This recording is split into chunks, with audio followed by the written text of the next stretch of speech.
Hi viewers, మనం వచ్చేసి 18వ worksheet చూస్తున్నాము. మర్యాద చేద్దాం దాంట్లో 3వ తరగతి తెలుగు తోట సాధన చూస్తూ ఉన్నాము. క్రింది చిత్రంలోని పదాలను చదవండి. వాటిలో అల్ప ప్రాణాక్షర పదాలు, మహాప్రాణ అక్షర పదాలను గుర్తించి రాయండి. మనం ఇందాక తెలుసుకున్నాం కదా, ఒత్తి పలికేటువంటి పదాలని మహాప్రాణాలు అంటారు.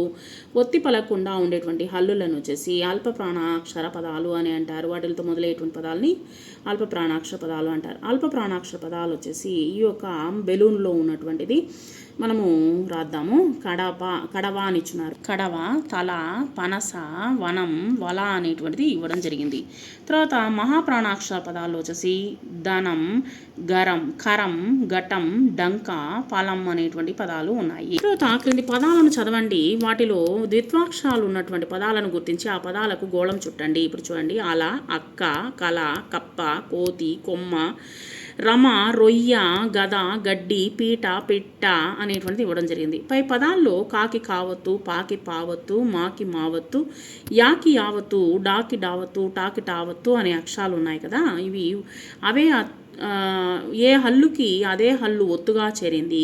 అటువంటి దాన్ని ఒకే హల్లుకు అదే హల్లు ఒత్తుగా ఉండేటువంటి వాటిని చేరితే వాటిని ఏమంటారంటే ద్విత్వాలు అని అంటారు.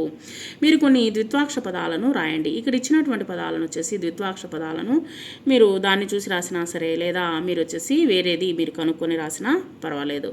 సో అక్కడ ఉన్నటువంటి వాటిని మనము వెతికి రాద్దాం. అవి వచ్చేసి అక్క, రొయ్య, కప్ప, కొమ్మ, గడ్డి, పిట్ట. మీకు తెలిసిన ద్విత్వాక్షరాలను కూడా మీరు నోట్బుక్లో రాయండి.